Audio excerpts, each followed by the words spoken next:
해석하고 이해하기 위해서 여러 말씀들을 나누는 중에 필수적으로 그 대표적인 두 증인에 관한 말씀인 계시록 11장을 계속해서 지금 우리가 아주 쉽게 말해서 파는 중인데, 그 소가 여물을 먹어서 또 소는 위가 4개라면서요. 4개. 그러니까 계속 삼켰던 거 내서 씹고 또 삼켰다가 또 씹고 그러는 것처럼 우리가 그러한 지금 방법을 취하고 있습니다. 소는 하나님을 상징하죠.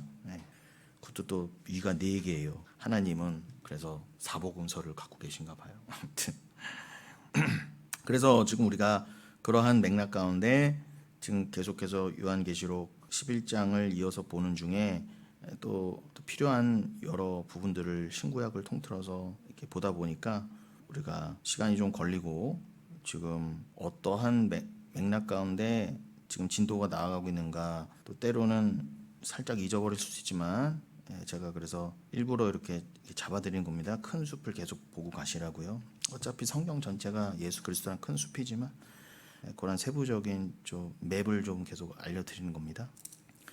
자, 그래서 그러한 이제 설명 가운데 그럼 오늘 우리가 계시록 11장 8절까지는 굉장히 또 자세하게 봤었잖아요. 전체적으로 보고 난 다음에 지금 또 한 절 한 절 11장을 보고 있었어요. 왜 11장을 왜 그렇게 보고 있었다고요? 71회를 이해하기 위해서 두 증인에 관한 말씀. 그래서 한 절 한 절 더 자세히 보는 와중에 있었는데 그래서 오늘은 이제 9절을 또 보시면은 자 11장 9절에 뭐라고 되어 있습니까? 백성들과 족속과 방언과 나라 중에서 사람들이 그 시체를 사흘 반 동안을 보며 무덤에 장사하지 못하게 하리로다 이렇게 돼 있었죠. 우리가 지난주에 여러분 다윗의 시편 143편 기억하시나요? 제가 그 143편을 들어서도 지금 이 계시록 11장 특별히 지금 읽으신 9절이 기억난다고 이게 같이 연결된다고 말씀드렸는데 그 143편의 다윗의 원수들 그 겉으로는 한 하나님을 믿는다고 하면서 결국엔 다른 하나님을 믿어서 천국과 지옥으로 갈릴 수밖에 없기 때문에 그 안티크라이스트 그 진정한 적그리스도요. 그게 진짜 원수예요. 그리고 나는 주님의 은혜와 계획과 그 성령이 아니셨으면 나도 안티크라이스트로 남을 뻔했는데 그래 나도 원래부터 하나님의 원수였고 하나님의 은혜가 없으면 계속해서 하나님의 철천지 원수로 남을 뻔했는데 내 옛사람이 그것을 증명하죠. 내 옛사람이 세상에 있었으니까. 근데 그 세상으로부터 옛사람에 갇혀있던 나를 꺼내주셨어요. 그래서 나는 이제 하나님과 다시 화목하게 된 반면에 똑같이 반대급부로 어떻게 됐어요? 나는 예수 그리스도의 피 덕분에 하나님과 다시 화목하게 됐지만 반대급부로 똑같이 어떻게 해요? 나는 세상과 원수가 됐습니다. 그 원수 말하는 거예요. 그러니까 원수를 말하면 어떻게 우리는 성경적으로 이해하면 돼요? 하나님과 하나님의 나라 그 백성의 대적자들 그게 겉으로는 교회로 보이든 뭐로 보이든 상관없어요. 우리가 믿는 바 그 자기 분의 말씀으로 성경을 못 읽으면 어차피 다 원수예요. 아무리 큰 교회 다니고 뭐 대단한 교회 목사고 장로여도 소용없습니다. 필요 없습니다. 그 사람들이 나를 뭐 100억을 주고 도와준다고 그러고 뭐 교회를 크게 해준다고 그러도 의미 없어요. 아무 의미 없어요. 근데 우리가 믿음을 갖고 있으면은 그렇게 다시 원수로 돌아갈 수 없다는 겁니다. 근데 우리도 그 원수였잖아요. 우리도 그런 걸 좋아했고 그런 게 당연한 걸로 여겼고 그런 원수였어요. 그래 우리 얘기하는 거예요, 여러분.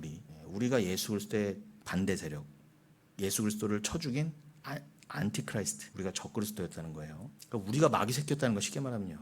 우리가 사단이라는 거예요. 그리고 지금 다윗이 시편 143편에도 말한 것처럼 그렇게 하나님과 화목하고 나니까 어떻게 해요? 그 전에 짝했던 그 세상의 무리 안티크라이스트들이 나를 어떻게 하겠어요? 당연히 이제는 나를 원수 삼겠죠. 그건 당연한 거예요. 근데 저 나를 핍박하는 저 무리들이라고 단순히 성내고 단순히 억울해하고 단순히 그를 하나님 억울해요. 하나님 저 원수를 쳐 죽여주세요. 그런 정도가 아니라 어떻게 해요? 하나님 왜 그런 가라지들 계속 남겨두신다고요? 네가 저 꼴이었다는 거예요. 네가 저 모습이었다. 계속 우리로 하여금 율법이 우리의 죄를 계속 드러내는 것처럼 세상 그 중에서도 내 모습이 가장 투영된 그 교회 열심히 다니면서도 안티크라이스트의 모습으로 있었던 내 모습을 계속 말 그대로 내 가장 바로 주변에 원수들을 통해 계속 보여주시는 거예요. 너무 힘들죠. 고통이에요. 뭐 그들이 저한테 직접적인 해를 안 끼친다 해도 그들의 존재 자체가 힘들어요. 예. 옛날에는 오히려 더 나을 수도 있었어요. 뭐 문자가 있었어요, 사진이 있었어요, 뭐 SNS가 있어요, 뭐 유튜브가 있어요, 뭐 페이스북이 있어요, 인스타그램 있어요. 그런데 심심하면 소식이 날라오고, 저는요 페이스북은 예전역에 10년 전에 끊었고, 인스타그램은 가입한 적도 없어요. 저는 카톡도 친구 몇 명 안 됩니다. 예. 프로필도 한동안 계속 삭제됐다가 요즘 하도 제 마음을 어려운 걸 표현할 길이 없어서 징한놈의 이 세상 한판 신나게 놀다 가면 그뿐이라고 했더니 더 이게 오해들을 하고 그러신 것 같아서, 이거 왕의 남자 이준익 감독 왕의 남자의 그 주인공 장생이 한 말입니다 라고 좀 아시라고 제가 다운표까지 했는데 모르길래 장생 써놨어요. 다시요. 역설적이지 않습니까? 영화 좀 꼭 좀 제발 보세요. 그런 영화 좀. 아마 동성애 영화 좀 그러면서 터부시하지 마시고. 그게 원래 원작은요 연극이에요. 그 연극을 가져다가 이준익 감독이 영화한 건데, 그게 우리나라 거의 첫 번째 천만 영화일걸요? 천만 겨우 넘었는데 2005년도에 천만 영화가 엄청난 거였어요. 아마 첫 번째 천만 영화일 거예요. 맞나? 아무튼 거의 초창기. 천만 영화의 거의 초창기. 지금 우리나라 천만 명 넘은 영화가 뭐 스물 몇 개 되잖아요. 그 중에 거의 1, 2위, 첫 번째, 두 번째가 왕의 남자라니까요. 그래서 제가 이준익 감독을 굉장히 좋아하는데, 그분이 제가 요즘 계속하고 있는 윤동주를 영화한 그 동주란 영화도 연출하지 않았습니까? 아무튼 그 영화의 원래 제목이 이예요. 이가 한자가 뭐냐, 너희자야, 너희. 그래서 영화 마지막에 천국을 마치 그린 듯한 그 쿠키 화면에서 어떻게 해요? 나 여기 있고 너 거기 있지? 아니 너 거기 있고 나 여기 있잖아. 그래서 천국을 말하는데 그것도 부족해요. 우리가 믿는 진짜 천국은 나와 너가 사라지는 곳이에요. 근데 그 영화도 그런 걸 좀 그리긴 했어요. 분명히 다 같이 부활해서 그 영화 상에서요, 상상이지만 영화 상에서 자기들도 부활을 했어. 부활해서 천국에서 막 꽹과리 치고 이제 막 광대 패니까 광대 놀이를 계속 천국에서 하고 있는데, 막 놀다가 나 여기 있고 너 거기 있어. 아니지 너 여기 있고 나 여기 있잖아. 그래서 이렇게 알지 못할 그런 선문답 같은 걸 나눠요. 그 말은 너와 나의 경계가 지금 희미하다. 우린 진짜 하나다. 시공간을 초월해 있다. 뭐 그런 거를 암묵적으로 표현하는 그런 말이죠. 그러나 그거는 말 그대로 기독교적 진짜 천국의 편린일 뿐, 여러분 그걸 통해서 배우세요. 세상도 그려내려고 한다니까요. 천국을요. 어설프게나마. 근데 제일 가까이 갔어요. 그래서 그 연극의 제목이 너 있자예요. 너 있자. 그 너라고 하는 너가 나가 돼야 된다는 거죠. 이건 제 해석이기도 하지만 영화 제목이 왜 너 이일까? 너가 있으면 안 돼요. 그거는 진리의 본질이 그거잖아요. 우리가 믿는 기독교도 여러분이 있으면 여러분들은 천국 못 가요. 안 된다니까요. 여러분의 존재로는 천국 절대 못 갑니다. 그 너가 나는 나다의 그 진짜 존재와 합일돼야 돼. 그런데 그 세상 영화도 그게 합일해야 된다. 뭔지는 모르지만 뭔가와 합일돼야 된다를 말하는데, 아무리 영화로 그려내고 뭐 노력을 해도 내가 어느 대상과 합일돼야 될지도 모르고, 안다고 해도 대상을 안다고 해도 그 대상과 내가 어떻게 합일돼야 되는지 방법도 모르는 거예요. 절체절명, 완전한 절대절망이에요. 그런데 우리는 누구와 합일돼야 되는지도 알고 어떻게 합일돼야 되는지도 알잖아요. 그런데 거기서 그 진리를 담고 있는 그들도, 그런 편린으로 우리가 이제 진리를 다 담고 있는 이해한다고 하면은, 그런 측면에서 보면은 그 주인공 이름이 뭐라고요? 장생이. 불로장생이 그 장생이요. 말 그대로 길게 산다. 우리로 치면은 장례식 때 맨날 무슨 찬양 불러요? 무슨 찬송입니까? 길이 살겠네, 나 길이 살겠네. 그게 장생이잖아요. 그 주인공 이름이 장생이라니까요. 근데 역설적이지 않습니까? 길이 살겠네. 근데 이 땅을 거부하는 거예요. 징한 놈의 이 세상. 나 여기서 길이 산다는 게 아닌 거예요. 어디 가나 제 해석입니다.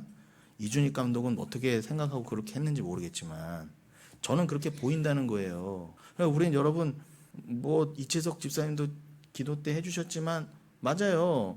어차피 우리는 크로스를 살면서 카이로스를 품지 못하면 다 절망이에요. 그걸 못 깨달으면은 하나님이 카이로스 깨달으라고 크로노스를 주셨는데 카이로스를 못 깨달아. 여기를 아무리 오래 살아도 100세 200세까지 살아도 못 알아먹어. 그럼 지옥이라니까요. 안 태어나는 게 나아요. 그런데 20, 30에 죽어도 짧게 살아도 길이 살겠네, 그 진짜 의미와 부활을 알았어요. 내가 진짜 길이 살 곳은 여기가 아니고 천국이 영원한 곳이고 여긴 징한 놈의 세상이고, 이호 권사님도 여긴 지옥이에요 아까 우스갯소리를 하셨지만 정말 징하지 않습니까 이 세상? 징글징글해요 진짜. 나아질 기미가 없어. 이제는 날씨도 난리예요. 벌써 35도가 말이 됩니까, 여러분? 지금 징한 놈이 이 세상이에요. 그러니까 여기서 그냥 여러분 그냥 광대의 말을 빌리자면 광대니까 여기서 한판 신나게 놀다 가면 그뿐이지 인생. 그런 것처럼 우리는 뭐예요? 여긴 지옥이에요. 여기 미련을 둘 거 없어요. 광대들이 외줄타기 하다가 딱 하고 떨어지면은 그냥 죽는 것처럼 외줄 인생. 말 그대로 히브리서 9장 27절 우리가 요즘 나눈 말씀으로는 사람 한 번 태어나면 끝이에요. 한 번 외줄 인생 타고 가는 거예요. 그런데 밑에서는 아각거리고 왕부터 양반부터 이 율법주의자들의 온갖 세상의 쓰레기들이 이렇게 난무해요. 이 세상은 그냥 아수라장이에요. 아수라, 말 그대로 아수라. 불교 용어지만. 그런데 딱 외줄이지만 줄을 타고 올라가면은 초월하는 거예요. 세상을 이렇게 봐주는 거예요. 조롱하는 거라니까. 시편 2편 말씀드렸잖아요. 아, 여긴 징한 놈의 세상. 내가 발 담그고 오래 살 곳이 아니지. 탁 외줄 타고 그렇게 한 인생 제대로 한 외줄 타고 그리고 가시면 돼요. 그 영화에서 뒷장면이 안 나오지만 둘이서 공길이하고 장생이가 확 줄 챈 다음에 딱 영화 끝나잖아요. 공중에 딱 뛴 상태에서 그 다음 어떻게 됐겠어요? 당연히 떨어져 죽었겠죠. 걔는 죽으려고 이렇게 뛰어오른 거예요. 떨어져서 살았어도 장애인 아니면 데려다가 다 죽였겠죠. 밑에 사람들이. 그것도 두 증인 아닙니까? 장생이와 공길이. 저는 모든 게 이게 진짜 기가 막힌 복음이네. 여러분 이건 뭐 역설이니까 역설 중에 역설이니까 알아들을 사람만 들어라. 그냥 저도 그냥 풍자식으로 해놓은 거예요. 징한 놈의 이 세상. 근데 그게 진짜 길이 사는 거야. 이 땅에서 이 땅이 헛됨을 알아. 이 땅이 지옥임을 알아. 진짜 합일돼야 될 하나님을 나 삼고 내가 죽고 죽어 그를 내 안에다 담아내는 것 불가능이잖아요. 요 티끌보다 작은 존재가 어떻게 우주보다 큰 존재를 담아요. 이게 말이 안 되는 거예요. 근데 주님이면 할 수 있다. 그게 마가복음 10장 뭐예요? 야 너희는 니들이 그 크신 하나님을 담기는커녕 낙타가 바늘귀도 못 들어가. 원래 니들은 다 불가능이야.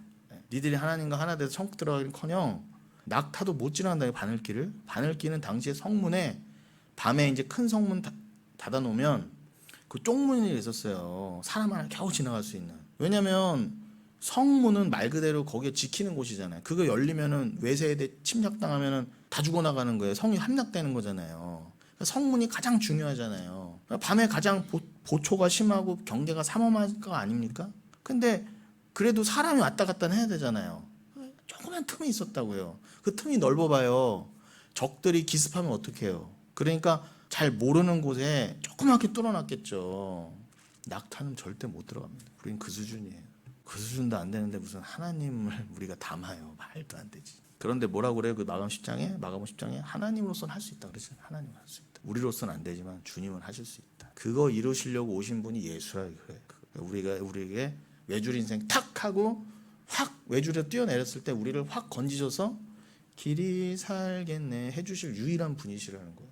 저는 그 장생이가 나중에 눈까지 멀잖아요. 그 공길이 지킨다고 희생하잖아요. 그래서 양반 놈들이 눈을 다 지져놔요. 인생 이제 잃을 게 없어.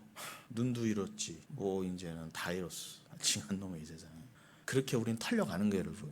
그래도 장생이처럼 그래도 눈까지는 안 멀잖아요. 근데 여러분들은 점점 영적으로 보면 어떻게 해요? 이 세상을 향한 눈이 멀어져 가고 감각이 멀어져 가고 이 땅이 싫어져야 돼요. 그런데 우리는 기가 막힌 건 뭐예요?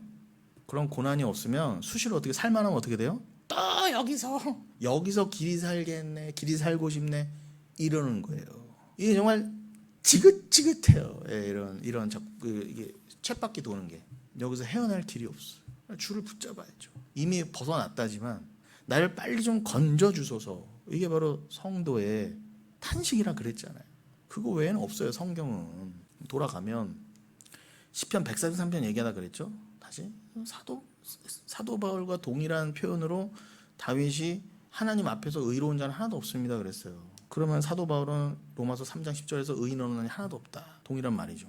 그 말은 뭐예요? 한마디로 이 정말 징한 놈의 세상인 거예요. 의인이 한 명도 없어. 예수 믿는 놈이 예수 제대로 한 놈이 한 명도 없는 거예요. 내가 주를 알았다 해도 나도 죄인이야. 이건 징한 놈의 세상 정도로 표현이 안 돼. 세상 여러분 너무 사랑스럽고 세상이 살만하면 여러분 정말 회개하셔야 돼요. 회개하셔야 돼요. 물론 여러분들이 때로는 좀 잘못 드실 수 있고 편하실 수 있고 돈도 좀 있을 수 있고 편하실 수 있어요. 근데 그거에 안주하지 않게 된다니까요. 그리고 주님이 거기에 안주하지 못하도록 계속해서 파도같이 뭘 보내실 거예요. 여러분 각오하세요. 여러분이 거기에 안주하는 순간 하나님 여러분을 사랑하시는 증거로서 뭐라고요? 자꾸 뭘 가져가시려고 고민거리를 주시고 자꾸 파도를 주신다니까요. 근데 오늘날 잘못된 개독교는 어떻게 한다? 물러가라! 물러가라! 자꾸 오는 파도를 어떻게 물러가라 그래요. 그래서 오는 파도 한번 어떻게 우연치 않게 물러가라! 해서 물러갔다 쳐요. 이 세상에서는 파도는 계속 칩니다. 끝나지 않아요. 천국에서만 그 파도는 끝나는 거예요. 계시록 21장이 뭐라고요? 바다가 다시 없겠고 그랬잖아요. 말 그대로. 그러니까 여기서 자꾸 물러가라 떠나가라 그러지 마세요. 그런 사람들이 또 여름 되면은 뭐 바다는 제일 먼저 가서 제일 즐기면서 뭘 자꾸 떠나가라 그래 물러가라 그러고 정말 진짜. 그러니 사도 바울이나 다윗의 심경이 어떻겠어요? 다 원수인 거예요. 원수. 근데 기가 막힌 건 뭐다? 나도 저 판이었거든요. 나도 저 모양이었거든요. 그런데 내가 아무리 전해도 전하고 싶지도 않았는데 주가 전하라고 하시니까 입만 열면 그걸 전할 수밖에 없는 거예요.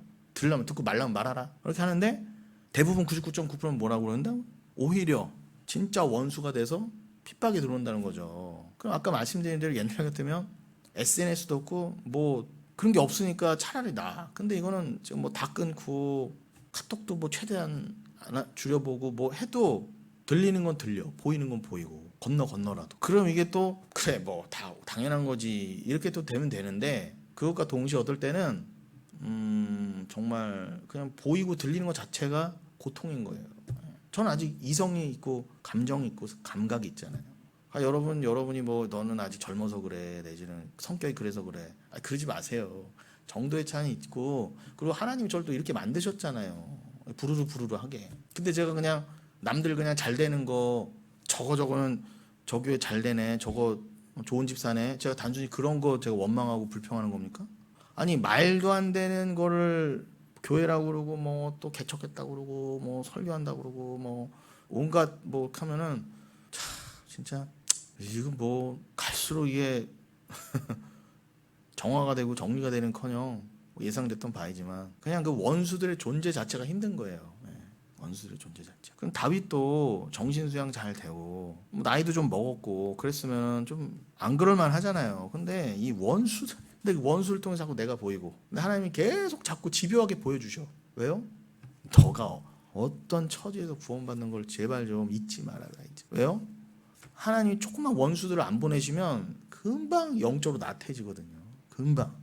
그 다윗이 계속 보여줬잖아요. 좀만 나태하면은 밧세바 간음하려고 그러고 좀만 나태하면은 요압시켜서 야 우리 군인이 몇 명인가 좀 남자 장정 좀 세봐라 이런 짓이나 하고 앉았고 우리는 여러분 다윗의 발끝만치도 못 쫓아가잖아요.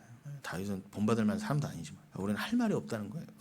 다윗도 이렇게 굴리셨는데 돌아오면 그래서 그 계시록 그래서 11장의 9절에 그 9절이 뭐였다고요? 사흘 반 동안 그 두 증인 마치 공길이와 장생이가 죽어나가도 아무도 거들떠도 보지 않아.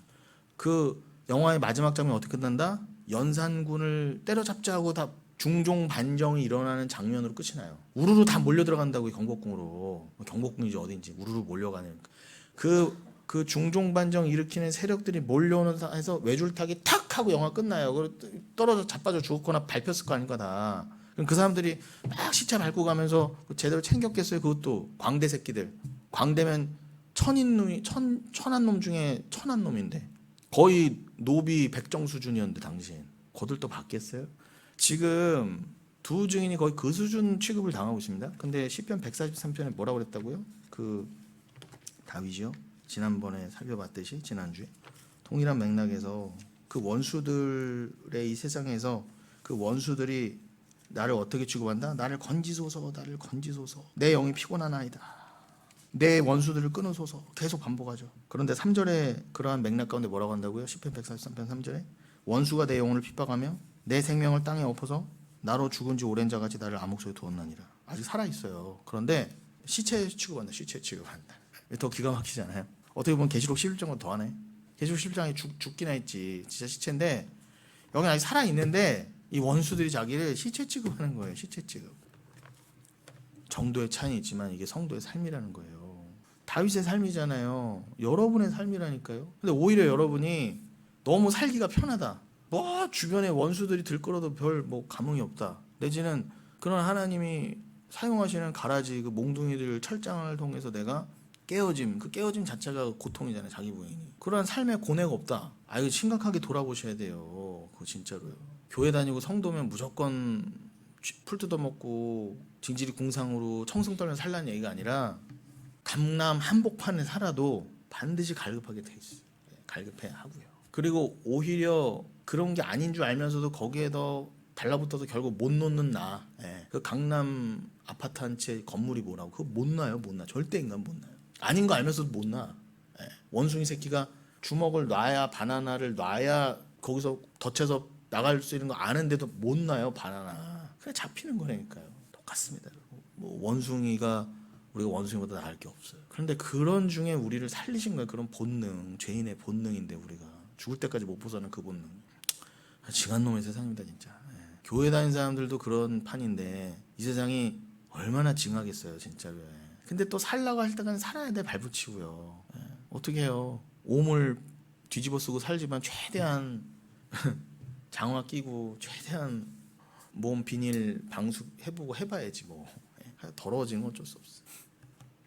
그러면서 여러분 그 9절에 그래서 9절에서 두 증인의 죽음에 대한 반응이 소개되고 있는데 백성들과 족속과 방언과 나라는 바로 그 두 증인을 장사하지 않은 그 존재들을 말합니다.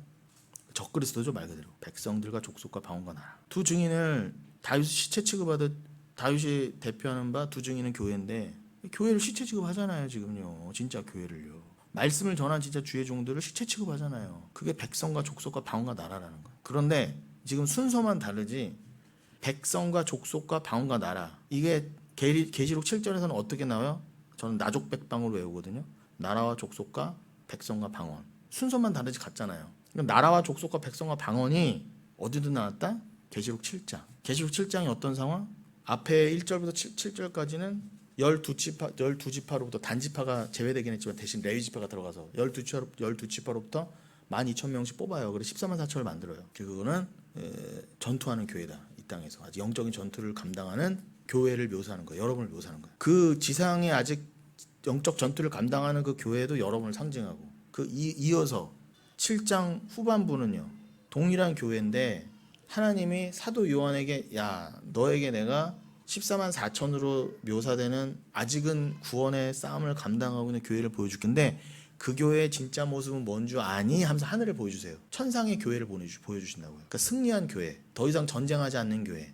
계시록 2장, 제가 요즘 계속 3장이라고 실수했지만 계시록 2장의 서머나 교회나 계시록 20장에서 둘째 사망의 해를 다 벗어던진 교회, 둘째 따나토스 듀테로스를 벗어던진 교회예요. 그게 진짜 저주라니까요. 둘째 따나토스가 그거를 벗어던진 교회의 모습을 짠 하고 보여줘요. 그러면은 전반부의 14만 4천은 뭐예요? 아직 따나토스의 싸움을 싸우고 있는 거고 영적 전쟁은 우리에게 허락된 영적 전쟁은 자기 부인의 그 전쟁밖에 없으니까 그건 모든 전쟁은 내 거라 그랬잖아요. 그럼 그 모든 전쟁이고 자기 부인의 전쟁이 여러분 옛사람 죽여가는 전쟁이란 말이에요. 그 전쟁은 여러분 못한다니까. 그건 하나님 거라니까. 하나님 하셔야 돼요. 왜요? 여러분은 바늘기도 못 들어가거든요.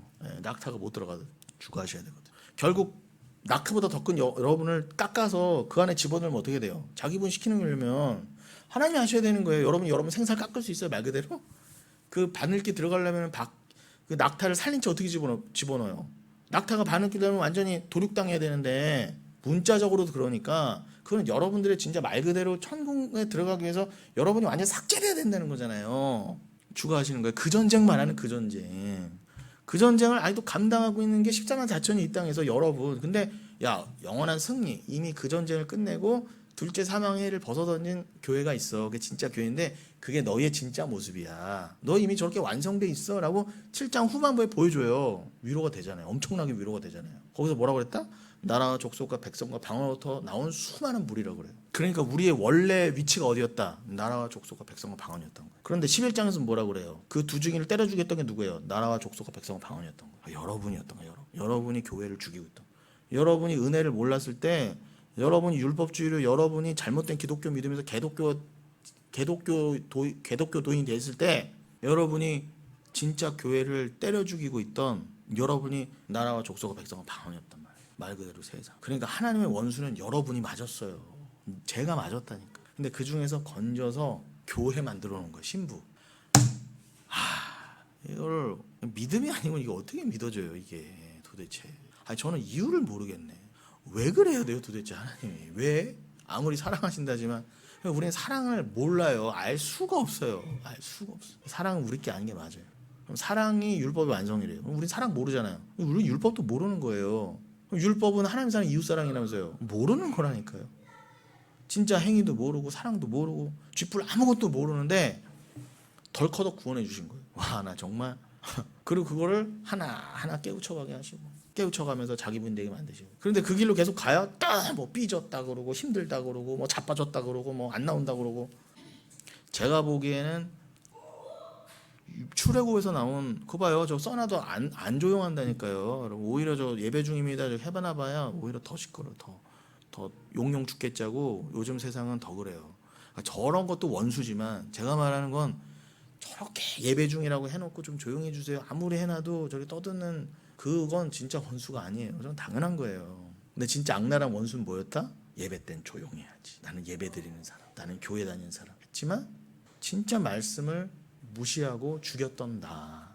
그게 진짜 참혹한 원수인 거예요. 그게 진짜 참혹한 원수. 사실 저 예배 중이라고 해놓을 필요도 없어요. 언젠가 치워버리려고 해요. 의미도 없고 솔직히 뭐 어쩌라고. 저 사람들은 뭐 어쩌라고 이렇게 되는 거고. 저 사람들이 조용히 해줄 의무도 없고 괜히 여기 우리 교회 있습니다 라고 말해봐야 저는 그게 더 오히려 민망하고 그냥 차라리 없앨까 생각 중입니다. 권사님들 괜히 힘들게 무겁게 왔다 갔다 하시는 것도 오히려 괜히 그런 것 같고. 이거 좀 얘기가 앞으로 샜는데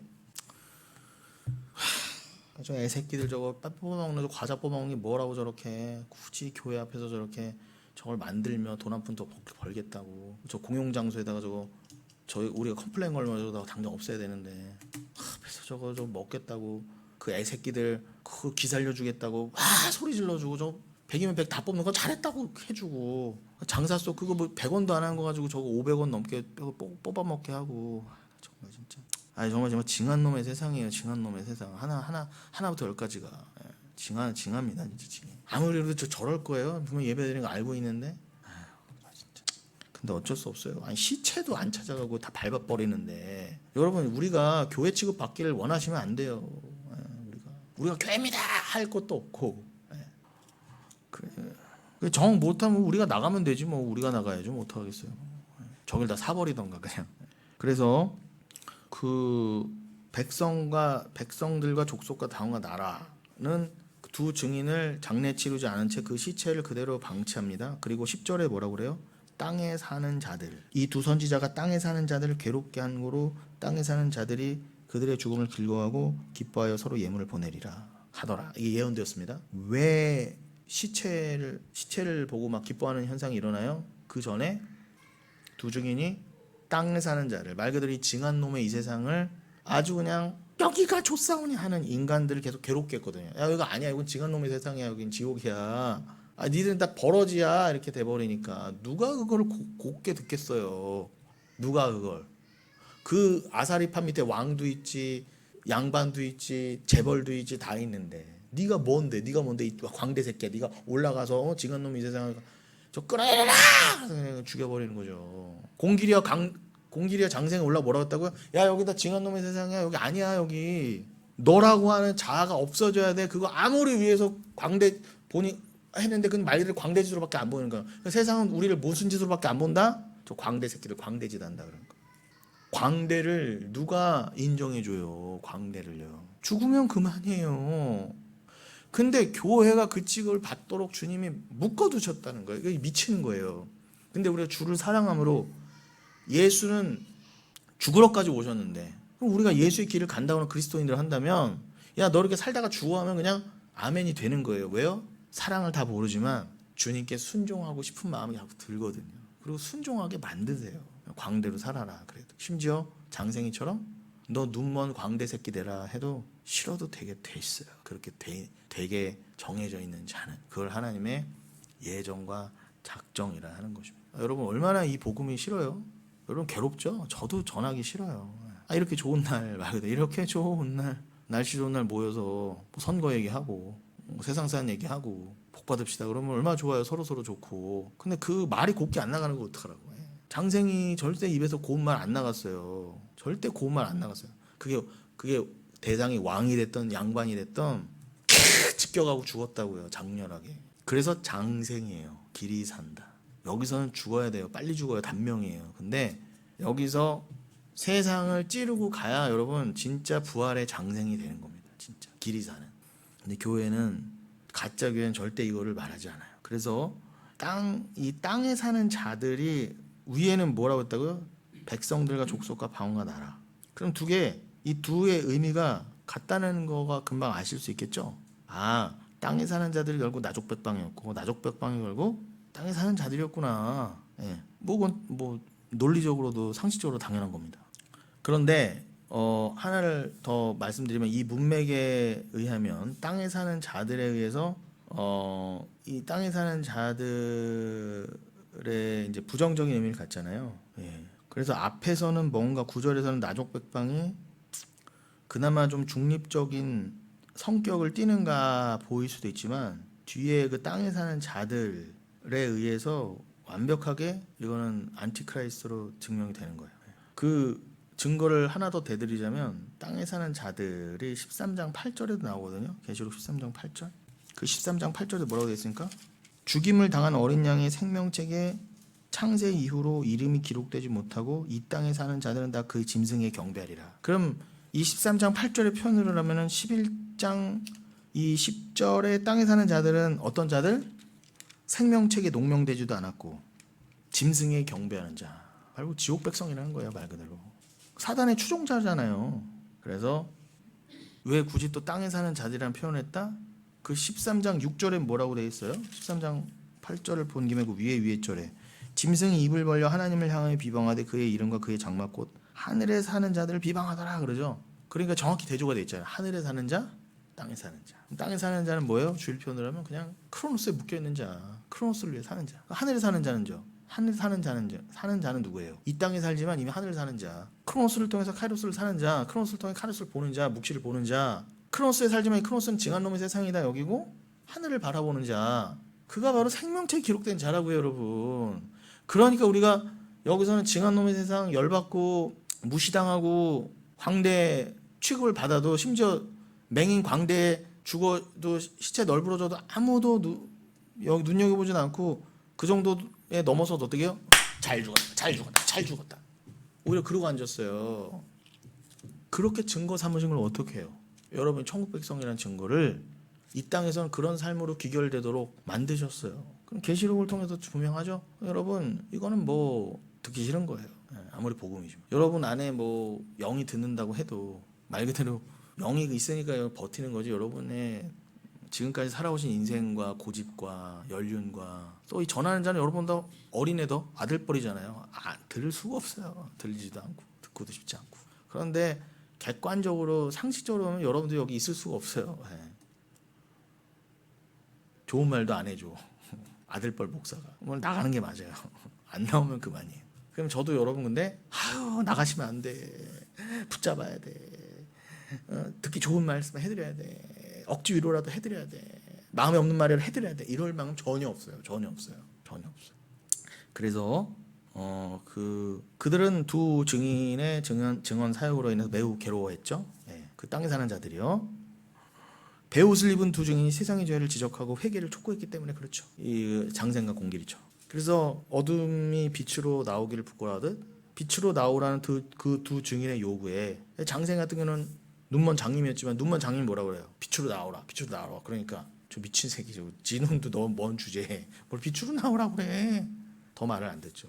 그러니까 저 광대 새끼가 눈먼 광대 새끼가 자꾸 빛으로 나오라고 그러고 우린 틀렸다 그러고 뭐 대단한 부자가 대단한 목사가 뭐 그러면은 그나마 혹하겠는데 김수환 추기경이나 여기 교황 같은 사람이 와서 그러면은 그나마 좀 듣겠는데 이건 뭐 어디서 굴러먹다 온 개벽다구 같은 놈이 그러니까 더 괴롭죠.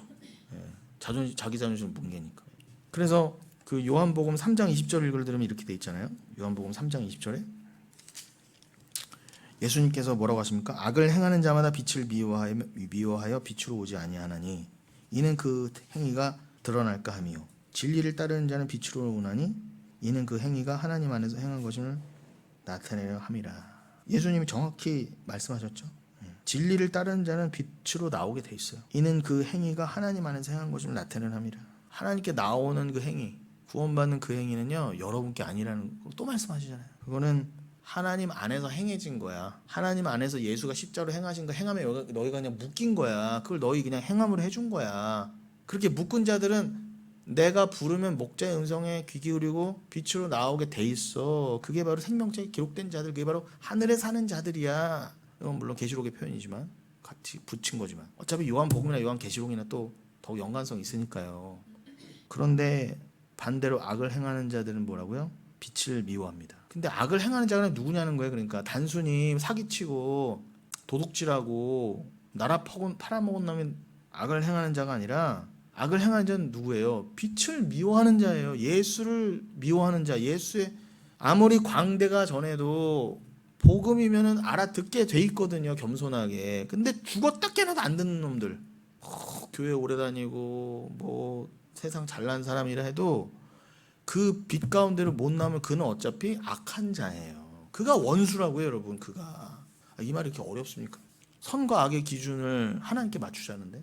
그래서 그런 괴로운 심정으로 말미암아 그들은 두 증인이 죽은 후에 시체를 장례 치르지도 않은 채 거리에 두고 조롱하고 자신들끼리 그 시체 앞에서 선물까지 주고받아요. 이런 그런 게 제가 SNS를 직접 하지 않아도 뭐 하다못해 소문 들리고 하다못해 사진 같은 게 넘어오면 지들끼리 파티하고 앉았어. 지들끼리.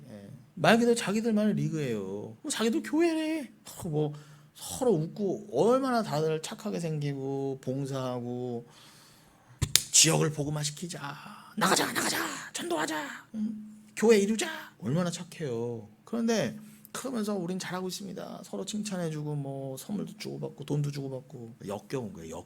당연하지 않겠어요? 우리 입장에서 역겨워 보이는 게 당연하지 않아요? 정신병 걸릴 정도 역겹다는데 그걸 왜 뭐라고 그래요? 왜? 그거 예민할 수도 있는 거고 너무너무 보기 싫은 걸 어떡합니까? 그리고 다 끊어도 자꾸 보이고 들리는 거 어떡하라고? 그래서 근데 그것도 하나님 다 허락하십니다. 이런 반응은 죽은 자들에 대해서 극도의 수치와 모욕을 가하는 거죠, 당연히. 이런 모욕과 수치 가운데 이 두 증인의 수치스러운 죽음은 교회와 짐승의 그 뿌리 깊은 적대적인 관계를 시사하는 거죠. 그래서 그 11장 12절에 뭐라고 했다고요? 11장 12절에는 그들의 원수들이라는 원수들. 여기서 원수가 나오죠. 이 원수가 우리가 오늘도 보고 지난주에도 봤던 시편 143편 다윗이 말한 그 원수 말하는 거예요. 그 원수. 근데 그 원수는 뭐다? 나도 하나님의 원수였으니까. 그래서 단순히 저 원수 새끼들 할 수가 없다는 거예요.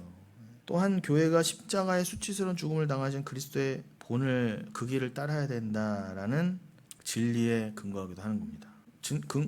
근거 구절을 굳이 또 이 11장 안에서 말씀드린 8절에 뭐라고 그랬어요? 주께서 십자가에 못 박히신 곳이라 그랬죠. 그 두 증인이 죽은 곳이 어디라고요? 소돔이라고도 하고 애굽이라도 하고 나중에 바벨론이라고도 표현하는 그곳입니다. 소돔이라고도 하고 애굽이라도 하고. 그럼 구약에서 소돔, 고모라, 애굽은 단순히 그 지리적인 한계에 갇힌 그냥 문자적인 소돔, 고모라, 애굽이 아닌 거예요.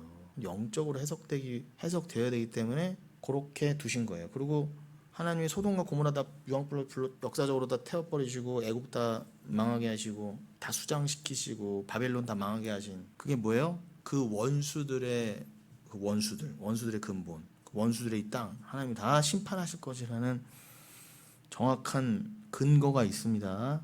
그럼 그 근거 왜요? 하나님이 더더욱 그거를 심판하셔야만 하는 근거가 뭐예요? 소돔과 애굽과 바벨론 이런 명칭들이 상징하는 바 그건 뭐의 상징의 원수들의 땅, 원수들의 고향, 원수들의 근거지. 왕의 남자 영화 표현으로 하면은 징한 놈의 이 세상. 여러분 왕가 사는 남자 요즘 영화는 왕가 사는 남자고 제가 말하는 건 왕의 남자예요. 2005년작 지금부터 20년 전 영화. 높아심에 그리고 감독도 완전히 달라요. 제가 말하는 영화는 제가 좋아하는 이준익 감독 영화고 요즘 어떤 뭐 왕가 사는 남자는 저는 그거는 뭐 감독도 지금 이름이 기억이 안 나요.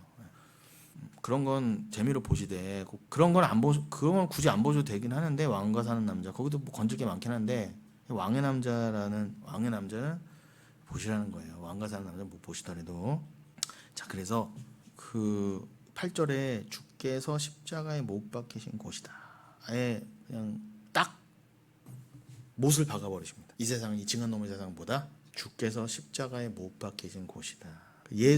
하나님의 아들이 죽임당한 곳이잖아요. 하나님의 아들을 때려 죽이고 못 박아 죽인 곳이라는 거잖아요. 이 세상은요. 징한놈의 세상 아니에요. 하나님 입장에서는 당장 쓸어버려도 할 말 없는 거예요. 정말 좀 감사히 여기세요.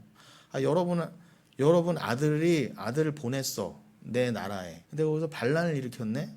그러니까 내 아들 거기서 죽였어요. 어떻게 해야 돼요, 여러분? 여러분 왕이지만 어떻게 하시겠어요? 당장 핵무기 다 동원해서 다 때려보자. 그냥 애 새끼고 어른이고 뭐 짐승이고 다 죽여버려라! 하고 싶은 마음이 들겠어요, 안 들겠어요? 그게 공이라고요, 여러분. 근데 그걸 또 주님이 막아 선 거예요, 지금. 아직은 여기서 그거 건질 게 뭐가 있어요? 나 원수도 새끼인데. 근데 건지시겠다네, 거기서. 근데 우리는 거기서 또 언제까지입니까? 뭐도 이러고 있어야 되고. 이건 진짜 이런 딜레마가 정말 정말 이걸. 근데 우리는 또 어떻게 해요? 그 12제자들처럼 언제까지 저 새끼들 빨리 심판하셔야죠, 이런 마음 또 들어. 내가 거기서 건진받았는데도. 이런 다중적인 이런 상황이면서 내 안에 이런 말도 안 되는 이런 모순들. 근데 하여튼 중요한 건 뭐예요? 하나님 입장에선 우리는 그냥 싸그리 다 죽었어야 돼. 싸그리. 싸그리. 근데 왜 아직도 참으시고, 그것도 2000년이나 넘게 참으시고, 시간적으로는 문자적인 거지만 뭘 더 건지시려고 그러는지. 근데 또 그렇게 길이 안 참으셨으면 저와 여러분은 구원 받을 길이 없었어요. 여러분 언제 태어나셨어요? 문자적으로 해도 뭐 해봐야 뭐 5, 60년 70년 전에 태어나셨잖아요. 그 주님이 조금만 시간 앞당겼으면 여러분 다 구원 기회 없었다니까요. 뭐 이런 뭐 영혼 꿰고 나발이고. 그러니까 이건 정말 하나님의 그 크신 경륜은 도대체 뭘까? 그러면서 11절 12절에 뭐라고 합니까? 두 증인은 3일 반 만에 생명의 영이 하나님으로부터 그들에게로 들어가 발로 서서 다닐 수 있게 되었고. 아니 어떻게 살려주기까지, 부활까지 시키셨어. 11절에 우리는 이미 부활됐습니다, 여러분. 이 말씀을 믿었으면 부활된 거예요. 그리고 우리는 이미 부활된 존재들이잖아요. 그리고 하나님의 부르심을 받고 하늘로 올라가요. 이게 우리들의 결국이고 이미 이루어졌다예요. 그리고 실제적으로도 그러한 완성을 향해서 우리가 그 목도함을 위해서 나아가고 있는 거고요. 그래서 3일 반 후에 하나님께로부터 생기가 그들 속에 들어가매 그들이 발로 일어서니 구경하는 자들이 크게 두려워하더라. 진짜 이걸 위해서 삽니다. 용용 죽겠지. 우리가 진짜 장생인 줄 몰랐지, 니네가. 이것들아. 이거 바라는 게 잘못이에요? 바라는 게 잘못입니까? 당연히 이거 하나 지금 붙들고 가는 건데, 뭐 복권 당첨이 있어요, 뭐 아파트 당첨이 있어요, 뭐가 있어요? 필요도 없지만 우리가 붙들고 살 게 뭐밖에 없어요. 용용 죽겠지. 나 부활했잖아. 내가 진짜 부활이잖아. 내가 장생이잖아. 하나님이 내가 장생이래잖아. 이거 말고 우리 위로가 뭐가 있냐고요. 이것만을 위로 삼는 게 잘못이에요? 과격한 겁니까? 틀린 겁니까? 성경이 틀렸다 그러시든지. 하늘로부터 큰 음성이 있어 이리로 올라오라. 몇 번 반복하기도 했고 설교 제목으로 됐고 주례도 됐고 이리로 올라오라. 여러분 우리는 이미 휴거 당했어요. 뭔 휴거를 기다리시는 거예요 지금 도대체. 또 이미 주님 재림을, 뭐 재림주란 표현도 어울리지 않지만 굳이 표현하면 내 안에 다시 나타난 파루지아, 그걸 재림이라고 한글로는 했지만 그 두 번째 나타남 뭐 이런 의미로 해석되는 거 좀 사실 어폐가 있어요. 그냥 주가 성령으로 다시 나타나신 거예요. 그거는 재해석하면은 재림이라고도 할 수 있으니까 그게 진짜 진정한 재림인 거지. 엉뚱한 이단들이나 세대주의자들처럼 우리 주님 언제 오시나 하늘 바라보고 있다가, 하늘도 계속 안 바라보잖아요. 누가 하늘 보고 있어요? 미쳤어요? 돈 벌어야지, 자식 새끼 건사해야지, 교회 가도 이제는 휴거도 말해주지 않아. 근데 뭔 휴거를 기다리고 뭔 예수의 재림을 믿기나 해요? 안 믿는다니까. 말만 그러는 말만. 그런데 여러분 우리는 진짜 성령으로 인침을 받아 성령으로 내 안에 예수가 내주하심으로 이미 말 그대로 재림을 얻었어요. 주가 나 안에 나타나셨어. 파님 드러나셨어. 그의 얼굴이, 그의 심장이, 그의 은혜가 내 안에 이미 있어요. 나는 그래서 이미 완성됐다. 언제 죽어도 나는 이제는 뭐 아쉽거나 뭘 더 기다릴 만한 상황이 아닌 거예요. 뭘 더 기다릴 거예요? 뭐 복권 당첨 기다려요? 떵떵거리고 있다가 뭐 나 괴롭혔던 놈들 뭐 돌려주는 거? 아니에요. 진짜 복수는 하나님이 이제 이리로 올라오라. 그래서 우리가 이미 휴거 됐잖아요. 그리고 우리의 인생도 다 끝나고 육신의 인생도 끝나서 복귀하고 나면 주가 그죠? 네가 장생이었어라고 다 해주신 게 이제 만천하에 드러난다는 거잖아요. 그러면 그거만큼 기쁜 일이 어디 있어요? 성도에게 그거만큼 더 큰 위로가 어디 있어요? 그래 사실 그것만이 우리에게 위로가 맞아요. 그리고 여러분들이 오해하지 마셔야 될 게 그러면 그러한 맥락에서 잘 읽으셔야 될 게 12절에 이리로 올라오라 함을 그들이 듣고 구름을 타고 하늘로 오라니 그들의 원수를 구경하더라. 이거를 굉장히 잘 읽으셔야 됩니다. 이거를 뭐 늘 또 강조드리면 높아심에 이게 무슨 계시록의 시간적 순서 시나리오대로 돼서 뭔가 이게 SF 영화처럼 무슨 우리 상상력을 동원해서 시체가 누워있다가 부스스 우리가 어디 가서 진짜 죽임당해서 3일 반 누워있다가 부스스 일어나서 3일 정확히는 3일이지만 11장에서는 그 왜 3일과 3일 반의 차이는 제가 묵시적 변형이라는 걸로 몇 주 전에 설명드렸으니까 더 이상 말씀 안 드리고 3일이 됐든 3일 반이 됐든 같은 개념이에요. 이따가 이렇게 두고서 일어나니까 저 뭐예요 휴거 된다 이렇게 해서 우리가 올라가고 원수들 보더라 이렇게 읽으시면 큰일 납니다 여러분. 그게 아니라고요. 그게 아니라 우리는 이미 휴거가 됐고 그리고 진정 제가 이해하기 쉽게 휴거란 표현을 쓴 거지 여러분이 성경에는 원래 휴거라는 말도 없고 휴거 저 세대주의자들은 이단이 말하는 휴거는 그건 잘못된 교리예요. 근데 제가 이제 편의상 일이 올라오고 그랬으니까 그냥 한자로 서 휴거라고 했지만 그것도 제가 좀 정정하겠습니다. 아무튼 이리로 올라오라 하면은 우리는 휴거 대신 뭔 표현을 쓰면 좋을까요? 아무튼 올라오라 승천, 올라오라 해서 우리는 승천 당했어 이미. 그런데 여러분이 지금 이미 승천한 거를 누가 봐요? 영적인 누가 봐요? 그 여러분들 아직 이 땅에서 목숨이 붙어 계시니까 이런 일은 문자적으로 해석할 게 아니라고요. 그러나 영적으로 또 끝날에 완성될 때를 감안해서 읽으면 어떻게 돼요? 그렇구나. 원수들이 깨닫게 되는 거예요. 그들은 우리의 이리 올라오라는 승천을 못 믿으니까 육의 눈으로 못 봤으니까 아직 안 본 거잖아요. 그들은요. 근데 주의 때가 되면은 우리가 주와 함께 여길 다 심판할 때 그들은 어떻게 했어요? 저들이 진짜 성도였고 이미 승천한 거였네. 이미 승천했으니까 저기서 내려왔지? 그럼 원수들이 저들이 맞았네. 그때 영혼교회가 저런 걸 믿을 걸 그때 후회봐야 아무 소용없다는 거예요. 그때 믿는 건 믿음이 아니라는 거예요. 그건 믿음이 아니에요. 지금 안 보고 믿어야 성령으로 믿어야 믿음인 거지. 보고 믿는 건 성령 아니고도 믿을 수 있는 거잖아요. 그럼 믿음이 아니라는 거예요. 성령으로만 믿어야 믿음인 거예요. 자, 그래서 그 3일 반 지금 시간 조금 거의 다 끝났는데 자 좀 서두르면 3일 반 얘기를 제가 지금도 잠깐 언급했는데 그거를 이 복습 겸 그래도 살짝 다시 언급하고 오늘 본문이었던 다니엘서 9장 27절 그죠? 189. 그거를 좀 다니엘서 9장 27절을 보고 마치겠습니다. 다니엘서 9장 26절 27절은 앞으로도 계속 보고 주일 때도 볼 거지만 오늘 일단 또 오늘 이 수요 시간에 6월 3일 수요 시간에 한 번 더 확인하고 그죠? 확인의 시간을 오늘도 갖겠다는 거예요. 그래서 말씀드린 대로 이 왜 요한은 두 증인의 부활을 이야기하는데 3일 반이라는 숫자를 사용했을까? 정정합니다. 요한계시록 11장에서는 3일 반이라 그랬어요. 근데 제가 좀 아까 3일이라고 그랬는데 계시록 11장에서는 3일 반이었어요. 분명히 기록에는.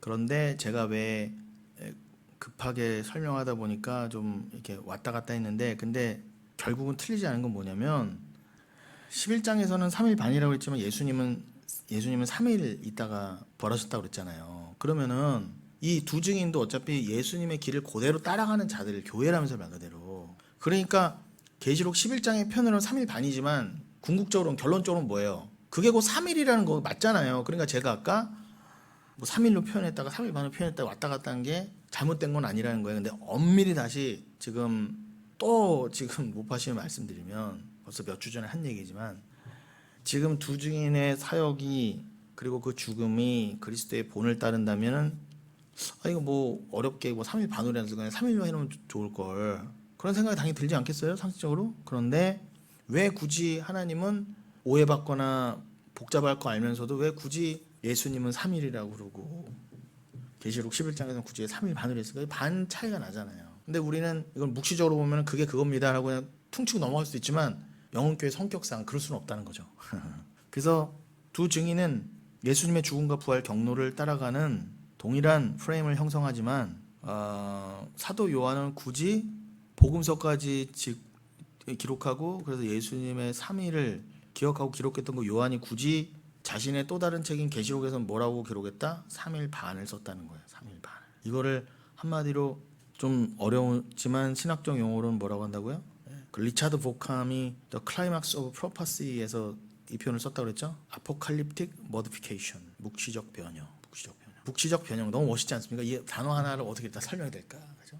이거는 일반적인 세상적인 크로노스적인 관점으로는 분명히 차이가 있는 거예요. 그런데 묵시적인 입장에 보면 진리 입장에서 보면 영혼의 입장에서 보면 그게 그거다. 근데 다 통용될 수 있는 그 범위 안에서의 변형이라는 거예요. 이거는 조금의 표현적 차이가 있을 뿐 이거는 본질적으로 같은 의미라는 거예요. 그래서 제가 아주 존경하고 그 종말론이나 계시록에 있어서 아주 기본적인 그 가르침을 받는 물론 한 번도 뵌 적은 없지만 리차드 보캄 교수님의 표현을 하면은 묵시적 변형이라고 그런다.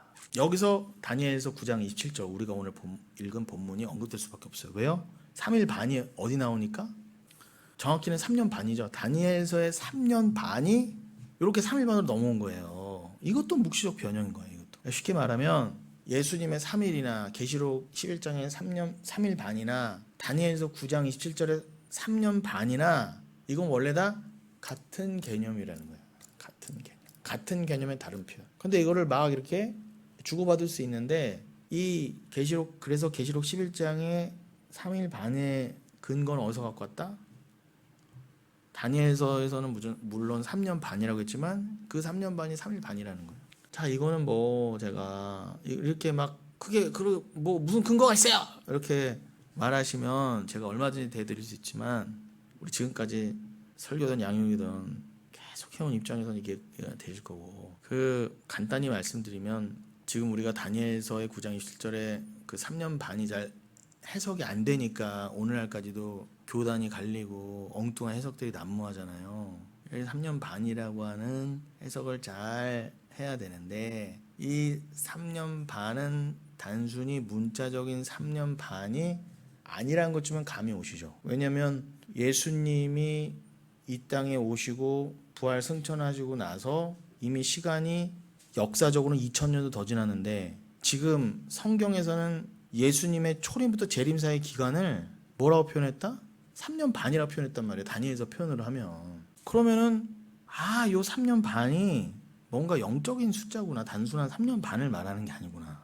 그러면은 자 3년 반이 뭐의 반이에요? 7의 반이잖아요. 7은 이거 자체가 영적인 숫자잖아요. 뭐 완성, 안식의 숫자잖아요. 그럼 그 안식의 절반이라는 거잖아요. 그럼 그 안식을 온전한 안식과 천국과 구원의 완성을 이루시기 위해서 예수 그리스도가 오셔서 십자가 달리시고 부활 승천하신 게 전 3년 반이라고 할 수 있는 거예요. 왜요? 이미 천국에서는 다 완성이 됐지만 이 땅에서는 자 한일에 7년이라고 하는 그 7은 상징적인 숫자, 안식의 숫자야. 역사적으로는 예수님 초림부터 재림까지가 아직 2000년이 더 지금 훨씬 더 지나고 있지만 그러나 그것과 상관없이 그것을 지금 영적으로는 7이라는 숫자로 하려는 거예요. 설명하시려는 거예요. 그래서 예수님 초림부터 재림까지가 얼마나 더 2000년이 될지 3000년이 될지는 아무도 모르지만 그거를 한 이래라고 한 거예요. 그걸 한 이래로 설명하신 거예요. 그도 그렇게 그 종말의 완성이고 안식이니까 그걸 7로 설명하신 거라니까요. 7년. 근데 그 7년의 반이 3년 반이잖아요. 근데 그 3년 반을 어떻게 해요? 예수님이 초림하셔서 십자가에 죽고 부활하신 거를 3년 반으로 설명해 보신 거예요. 그럼 그 이후로는 예수님 이 땅에서 실제적으로 죽고 돌아가신 거는 벌써 2000년 넘었을지 모르지만 예수님 죽고 부활하시고 난 이후로 지금까지는 한마디로 뭐예요 그게? 2000년 넘게 지났지만 요거를 또 다른 3년 반이라 쓰는 거예요. 그럼 그 또 다른 3년 반 안에 누구 인생도 들어가 있어요? 우리 인생도 다 들어가 있잖아요. 여러분만 들어가 있어요? 모든 교회 인생이 다 들어가 있잖아요. 그러니까 이 7의 앞에 3년 반이 예수님의 공생애로 설명된 그래서 예수님이 굳이 공생애를 3년 반을 사신 거예요. 문자적으로도. 근데 그 예수님이 먼저 이루신 3년 반. 자, 그러면 너희는 두 증인으로서 예수와 동일한 삶을 살아야지. 너희도 3년 반이야. 이렇게 된 거예요. 그리고 만나면 7이잖아요. 우리의 3년 반의 인생이 다 사라져야 여기 7로 완성되는 거예요. 하나로. 7은 하나니까. 그런데 지금은 우리가 역사적으로 그저 이게 2000년이 넘게 보일 뿐이지. 그래서 제가 계속 강조하는 게 뭐예요? 로마 시대 이후부터 지금까지 역사가 뭐 일어나고 2차 대계에서는 뭐 별별 일이 다 일어나고 공산주의가 있어도 이건 다 더더욱 묵시에 편입된 역사라는 거예요. 더더욱 하나님도 주관하시고 그냥 은혜를 더 깨우치시고 하나님의 그 진짜 뗄레마 그 큰 뜻, 천국과 지옥, 구원과 유기 이걸 그냥 드러내시기 위해서 하늘을 드러내시기 위해서 그냥 이 역사를 그냥 펼쳐 보이시는 거지. 지금 예수가 다시 오실 때가 긴박한 이때는 더더욱 이거는 우리는 뭐 아파트도 산다, 애새끼도 기른다, 뭐 증권도 산다, 뭐 하지만 바쁘게 산다 하지만 여러분들도 누구보다 그렇게 세상 사람처럼 살지 몰라도 여러분 택한 자라면 그렇지. 지금 우리가 후 3년 반을 살고 있지. 말 그대로 환란 중에 환란이지. 예수가 곧 다시 오시지. 난 역사적으로도 벌써 2000년도 더 지난 시점에 난 태어나서 여기서 지금 복음을 깨달았네. 야, 내가 이 3년 반에 거의 끝 지점에 태어났다 하더라도 내가 지금이라도 태어나서 복음을 들은 게 얼마나 감사한 것인가. 그리고 정말 예수가 오실 날이 얼마 안 남았다면서요. 아니 역사적인 2000년 전에도 사도 바울도 복음서에서도 예수님 곧 다시 오신다 그랬는데 말 그대로 진짜 3년 반이 거의 채워진 거 아니에요? 그러면 여러분들 얼마나 더 종말적인 삶으로 살아야 되냐 이 말이에요. 제 말은요. 근데 어디에 정신을 파냐 이거죠. 제 말은 도대체. 아니 저 하다못해 다미선교회 이런 인간들은 1992년 10월 28일입니까? 그때 정말 휴거된다고 문자주 휴거 믿고 다 팔아제끼고 그냥 쥐어 그랬는데 여러분들 얼마나 주님에 그렇게 집중해봤어요. 제가 다미선교 맞다는 거나 그렇게 살아야 된다는 게 아니라 어떨 때 우리 이단보다 못하잖아요. 걔는 정말 그래도 다 팔고 잘못된 신앙이지만 주가 오셔서 우리를 간역할 것이야. 그리고 말 그대로 죽게만 집중했는데 여러분들 얼마나 이미 구원받았고 이미 승천했고 이미 재림받았고 이미 말씀도 알고 이미 자유하다는 여러분들은 그 자유의 율법으로 얼마나 사랑에 집중하고 계시냐는 거예요. 저는 그걸 묻고 싶은 거예요. 늘 하는 말이지만. 근데 그걸 우리는 아직도 다 실패하고 있잖아요. 여러분들은 이단보다도 못하잖아요. 열심히 행위가. 그런데 뭔 잘났다는 게 우리가 도대체. 그러니까 여러분들이 구원받은 그 은혜를 그저 감사하시고 할 수만 있으면 여러분 정신 차려서 제발 세상에 살지만 또 하나님이 세파에 묻히게 하실 때 어프 하면서도 주님이 딱 끌어올리시거든요. 그때만이라도 제발 주를 더 부르짖고 부여잡고 여러분의 처지를 기억하시라는 거예요. 그게 지금 후 3년 반을 사는 대환란을 사는 여러분들의 자세여야 된다는 것입니다. 그러면 이게 결국 3일 반이 3년 반 얘기고 그래서 계시록 곳곳에 계시록 11장이나 우리가 지금 읽은 11장 초반도 그렇고 11장 초반에 뭐라고 그런다고요? 2절 3절에 성전 바깥마당은 측량하지 말고 그냥 두라. 이것은 이방인에게 주었은즉 그들의 거룩한 성을 42달 동안 짓밟으리라. 내가 나의 두 증인의 권세를 주리니 그들이 굵은 배옷을 입고 이 1260일 예언하니라.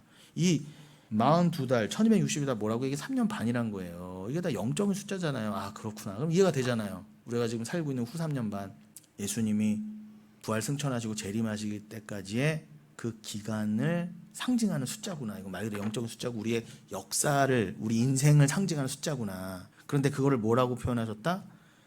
다른 표현으로 42달 1260이라고 했을 뿐 그건 동일한 거예요. 근데 42달 동안 어떻게 한다? 짓밟힌다 그러잖아요. 그러니까 여러분 열심히 짓밟히세요. 죽을 때가 짓밟힌다 그러잖아요. 주님이 다 악을 허용하셨어요. 이 기간 동안 종말까지, 종말의 완성까지. 왜요? 여러분 밟으시려고. 밀가루도 다 그냥 다 짓밟으려고. 여러분 알고 만들려고요.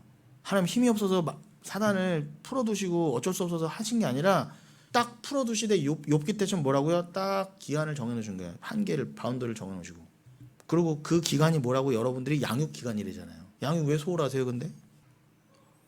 지금 그때 힘들어 하면서도 왜 양육은 왜 소홀하세요? 말 그대로 교회 양육부터 해서 그게 동일한 기간이라면서요. 제가 지금 언어 유희입니까 단순히? 이게 단순히 왜 양육이 소홀하세요? 양육은 또 설교기도 하고 우리가 꼭 설교 유희하는 양육만을 말하는 게 아니라 제가 지금 말씀드린 거는 예배가 양육이고 양육이 설교고 설교가 다 그거잖아요. 우리가 언제 어디서 모였던 교회 이름으로 모여서 말씀을 나누는 게 다 양육이고 그렇잖아요. 왜 그걸 소홀하시냐는 거예요. 그걸 모두 아우르는 양육에 왜 말씀과 예배에 소홀하시냐는 거예요. 사단은 저렇게 열심히 하나님의 명령에 따라서 여러분들을 짓밟고 옛사람을 깨부수고 있는데, 물론 택한 자는 하나님이 그 동일한 기간 동안 견디게 하시고 결국 이기게 하시지만, 하나님이 하시지만 여러분들이 정신 차려서 그 하나님의 이끄심에 반응해야 되는 거 아니에요? 왜 하나님이 다 하시겠지 내지는 왜 방종으로 나가냐? 왜 도대체? 정말 이해를 못 하겠어요. 도대체 왜 엉뚱한 율법에 묶였고 엉뚱한 교회에 있을 때보다 더 못하냐 말이에요. 왜 도대체? 왜 다미선교회보다도 못하냐는 거예요. 제 말은 그거에 제가 답답한 거예요. 그거에 단순히 제가 지금 뭐 예배 많이 나오고 헌금 많이 내고 그런 소리입니까? 더 얘기하면 입이 아프니까 허리도 아파옵니다. 그러니 이제 마무리하면 벌써 1시간에 끝나려고 그랬는데, 자, 오늘 그래도 중요한 개념들이 다 설명이 된 것 같아요. 그래서 여러분들이 또 오늘 이렇게 강조한 것은 많이들 이제 이해하시고 따라오시고 많이들 이제 파악하셨지만, 아직도 이 묵시적 변형의 큰 틀 안에서 이 말씀의 유기적인 이 서로 왔다 갔다 하면서 해석하는 것, 그도 그렇게 다니엘서나 계시록 자체 여러분들은 문외한이시고 잘 접하지 않으셨는데다가 또 기존 교회에서 뭐 7년 대환란 이런 것들을 이상하게 가르치거나 내지는 함구령 내지는 터부시하고 잘 가르쳐주지도 않으면서 이단들도 막 오용하고 남용하는 그런 거니까 여러분들이 그냥 모르겠다 뭐랄 테지 뭐 그러겠는데, 우리 교회 성격상 그럴 수는 없다는 거예요. 저는 그리고 우리 교회 거의 마지막 이 양육이나 설교 수준을 거의 끝 수준을 71회를 봐요. 그거 전하지 않으면 우리 교회는 다 전하는 게 아니에요. 제가 이렇게 또 공을 들이기도 하고 또 여러분들이 잘 접하지 않은 부분이어서 또 이해가 필요하기도 하기 때문에 벌써 많이 다 이해하신 분도 있지만 다 같이 가야 되잖아요. 그러니까 또 반복하는 거고, 게다가 여러분이 뭐 그렇게 열심히 말씀을 보십니까? 저도 그렇지만 또 까먹는다니까. 잊어버리고 또 긴가민가 하고 누가 설명해 보라면 잘 못하고, 그러니까 말씀드릴 뿐더러 다 뛰어넘어서 이런 것들이 반복돼야지 여러분들이 은혜가 계속 반복되는 거예요. 그렇구나, 말씀은 영원하구나 하는 것을 깨달으시라. 그래서 그러므로 이 3일 반이라는 기간은 예수님의 죽음에서 부활까지의 기간이 3일과 두전의 증거 기간이 3년 반이 조합된 의도라고 볼 수가 있다. 그래서 마지막으로 그럼 우리가 이 큰 틀을 이제 우리가 오늘 이렇게 더 다 잡고, 여러분들이 지금 기억력이 지금 제일 생생하실 때 얼른 그 26절, 27절을 한번 다시 확 읽고 그 후 3년 반의 개념으로 다시 오늘 설명을 딱 해놔야 우리가 다음 시간에 이어질 또 자세한 설명에서 여러분들이 조금이라도 편하게 가실 수 있을 테니까 얼른 지금 설명해드린 개념을 가지고 9장 26절, 27절을 보시면은, 자, 26절 62일의 후에 기름 부음 받은 자가 끊어져 없어질 것이며, 그죠? 자, 앞에 70일의 중에 앞에 7일에와 62일에 합쳐서 69일에까지의 그 상황, 그거를 설명하는 역사적인 상황은 제가 지금 시간적으로 그렇지만 여러분이 머리가 아프시고 또 주일에 할 거기 때문에 오늘 수요 시간을 패싱하고 딱 69일에 여러분 26절은 62일이지만 앞에 벌써 7일회가 지났어요. 그러니까 7일회와 62일회를 합치면 뭐예요? 69일회잖아요. 지금 69일회가 지나면은 기름 부음 받은 가 끊어진다. 일단 여기서부터 다시 설명하려는 거예요. 제가 앞에 자세한 설명은 또 주일 때도 수요일 때도 하겠지만, 일단 오늘은 시간상도 그렇고 우리가 지금 3년 반이라는 개념이 또 지금 탁 차올랐을 때 요거를 설명드리면, 62일의 후에라는 건 정확히는 69일회가 지난 다음이에요. 한 일에 남았다는 상황이에요. 그럼 마지막 한 일에 남은 그때 누가 끊어진다고 그래요? 기름 부음 받은 자가 끊어진다고 그래요. 그럼 기름 부은 자가 누구예요? 당연히 그리스도잖아요. 예수 그리스도. 그가 끊어진다는, 그가 죽는다는 게 십자가에, 이해되시죠? 여기까지 뭐 어려운 게 없잖아요. 그러니 이 말씀만 봐도 남은 한 일에는 예수님이 이 땅에서 끊어지시고 나서 죽고 부활하시고 나서를 포함하는 거구나. 이제 이해가 되시죠? 장차 한 왕의 백성이 와서 그 성읍과 성소를 무너뜨리려니와 그의 마지막은 홍수의 휩쓸림 같을 것이며 또 끝까지 전쟁이 있으리니 황폐할 것이 작정되었느니라. 자, 여기서 제가 잘 들으세요, 여러분. 요게 제가 언제도 계속 반복해서 강조했던 부분이지만 같은 개혁주의여도 여기서 자꾸 빗나가요. 여기서. 그래서 이 부분은 앞으로도 또 강조하겠지만, 오늘 여러분이 이 3년 반이라는 개념이 들어왔을 때 지금 가장 논란이 되고 가장 잘 이해해야 되는 부분을 얼른 러프하게라도 한번 설명하고 끝내겠다는 거예요. 다음에 또 반복하더라도. 여기 지금 한 왕이 온다고 그러죠. 자, 기름 부음 받은 왕 예수가 죽습니다. 거기까지 이해가 됐어. 그런데 죽고 부활한 다음에 또 누가 온대요? 한 왕이 또 온대요. 이걸 어떻게 하실 거냐 이걸. 그럼 이걸 대부분은 뭐라고 그래요? 뭐 세대주의나 이단들이나 당연하고, 심지어 개혁주의를 표방하는 데서도 이 왕을 그냥 딱 봤을 땐 뭐예요? 나쁜 왕 같잖아요. 뭐 회파한다고 그러고, 그죠?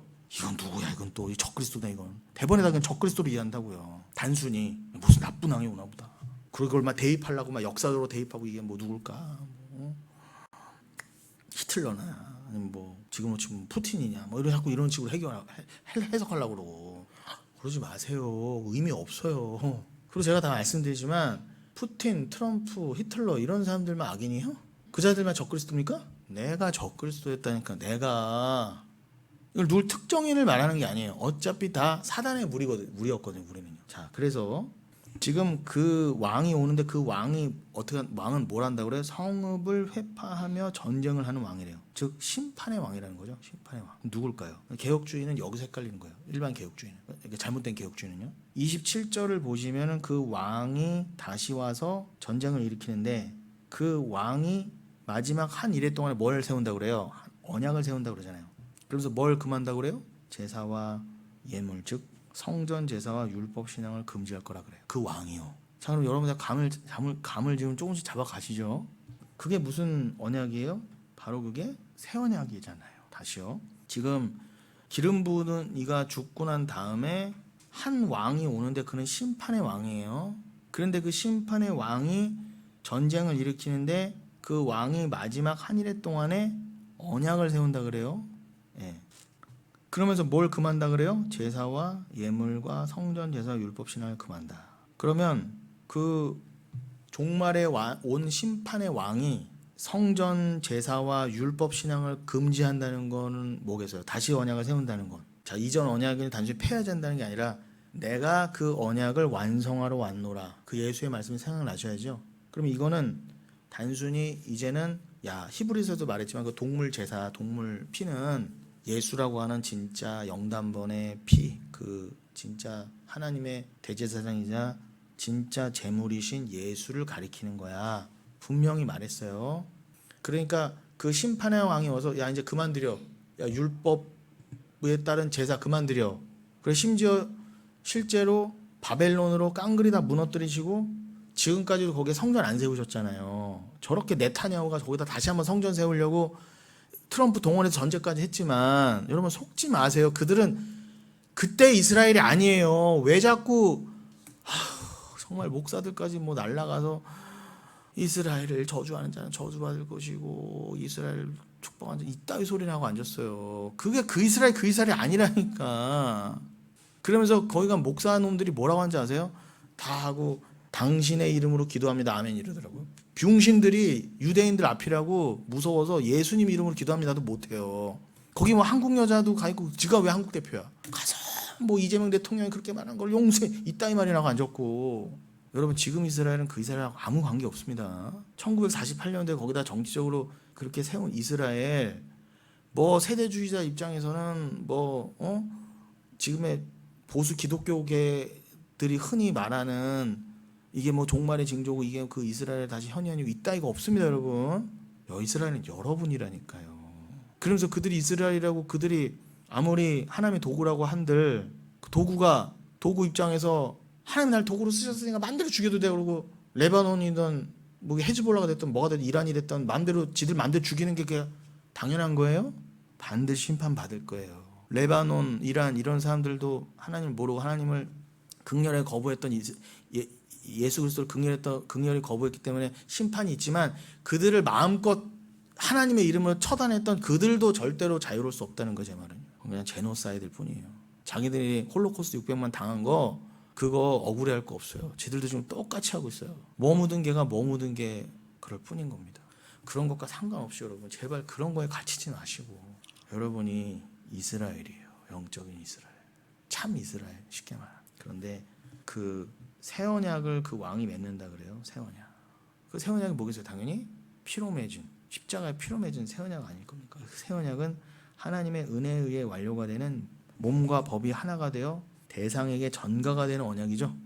그 언약 안에 우리가 들어갔잖아요. 구약이 그 언약 덕분에 구약의 율법이 우리 안에 완성이 됐고, 따라서 그 언약의 주인은 누구예요? 지금 이 심판의 왕이 누구냐는 게, 그럼 기름 부음 받아 끊어진 다음에 다시 온 그 왕이 누구냐는 거예요.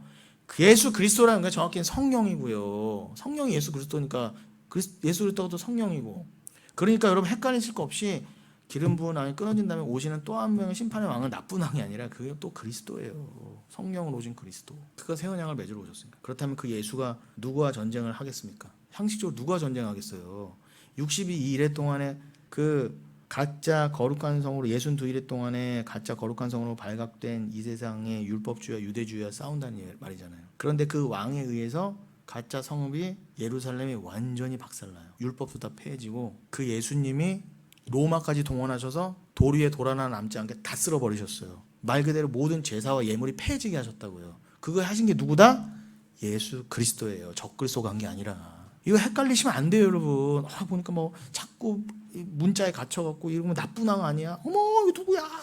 이러지 마시고, 왜 무서워요 도대체? 아니 나 정말 진짜. 그리고 그 왕은 마지막 날까지 성전 꼭대기에서 마지막, 말 그대로 마지막의 마지막, 그 심판의 완성이 그날까지 그는 어떻게 해요? 성전의 꼭대기에 가장 흉물스러운, 가증스러운, 끔찍한 것을 세운다 그래요. 그 왕은. 그게 뭘까요? 그게 뭘까요, 여러분? 이게 중요한 거예요. 가짜 거룩한 성의 가짜 종교 행위를, 율법주의를 종말 때까지 공격하는 하나님의 아들을 말하는 거예요. 다 예수 얘기하는 거예요. 그러니까 당연히 그 아들은, 진짜 아들은 가짜 교회에게 쥐알롤롤롤 하는 모든 그 가짜 교회들이 겉으로는 뭐 성령이요, 예수 그리스도 사랑합니다 뭐 이러는데, 그들이 누구를 가장 흉물스러운 괴물로 여긴다? 가짜 거룩한 성의 가짜 종교를 종말 때까지 공격하는 그 하나님의 아들을 사단으로 본다니까요. 예수를요. 뱀 새끼로 보잖아요, 그 예수를요. 그래서 예수는 또 뱀으로 오셨고, 뭐가 가장 흉물스러운 게 상징이다? 뱀 새끼. 그러니까 예수는 뱀으로 오신 게 맞다니까, 여러분. 그러니까 모세가 지팡이로 딱 했을 때 뱀이 변해서 다른 뱀을 먹은 거고, 모세가 노뱀을 들어서 장대 올렸을 때 예수님이 요한복음 3장 16절 앞뒤에서 뭐라고 하셨다? 그 노뱀이 나야, 그러신 거잖아요. 그럼 얼마나 가증스러워요. 여자들 뭘 제일 무서워해요? 뱀새끼, 그럼 뱀새끼. 근데 여러분 착각하지 마세요. 여러분이 그 정도로 예수를 극렬히 싫어하는 거예요. 인간 본성 안에. 특히 여자는 교회를 상징하잖아요. 여자가 왜 이렇게 뱀을 무서워할까요? 왜 이렇게 여러분 뱀 기르는 여자 보셨어요? 미친년 빼고는? 강아지 기르지? 가장 가증스럽기 때문에. 근데 그 가장 가증스러운 모습으로 누가 끝까지 서 계실 거다? 예수 그리스도가. 근데 그거는 아는 자만 보이는 거예요. 저게 예수구나. 그 아들은 가짜 교회들에게 괴물로 볼 수밖에, 뱀으로 볼 수밖에 없어요. 가장 흉물스러워. 왜냐하면 자기들의 인본주의적 종교행위와 바리새적인 위선들을 끝까지 공격할 것이니까요. 장생이가 끝까지 이 증한 놈의 더러운 세상하고 끝까지 왕과 양반들을 공격했던 것처럼, 그 왕과 양반들, 기존 기득권 세력에 보았을 때는 누가 가장 흉물스러운 새끼겠어요? 가증스러운 놈이겠어요? 장생이. 그 위에서 펄쩍펄쩍 뛰는 놈, 저거 잡아내려라, 저거 죽여버려라. 그 모습으로 예수는 계속 서 계실 거예요. 이 세상 끝날까지. 그러나 택한 자는 그를 사랑하게 될 것입니다. 오늘은 여기까지 할게요. 일단 제가 다 던져드렸어요. 일단 그럼 여러분들은 이거를 잘, 제가 지금 중요한 단초 분명히 던져드렸습니다. 그럼 여러분들 이거를 잘 이해하시고 잘 고양시키셔서 앞으로 이어지는, 그럼 여러분들 이것이 딱 들어오면 어떤 말씀을 읽어도 은혜가 계속 확장되는 거예요. 접점이 늘어나고 더 말씀의 이해 폭이 늘어나고, 종말과 묵시에 관한 말씀이 더 이해가 높아지니까 계시록을 갖다 놔도, 다니엘을 갖다 놔도, 스가랴를 갖다 놔도, 어떤 성경을 갖다 놔도 다 모든 게 이제는 귀한 말씀으로 더 입체적으로 보이게 되는, 그걸 위해서 제가 굳이 이러는 거예요. 설명하기 힘들어 죽겠어요. 그러나 여러분, 왜냐면 이거 사실 어렵거든요. 이 어려운 거를 저도 어렵게 이해했지만, 이거를 또 영적인 거니까 이거를 또 어떻게든 잘 설명을 해드리지만, 이게 영적인 거니까 이게 아무리 잘 설명한다고 바로바로 내지는 누구에게나 다 이해될 수 있는 것도 아니고. 이거 예수가 뱀새끼라는데 누가 듣겠어요? 내가 뱀을 그러면 사랑하고 내가 뱀을 된 말이야. 100이면 100 그렇게 나가 떨어지는데, 특히 여자들은. 기도하겠습니다.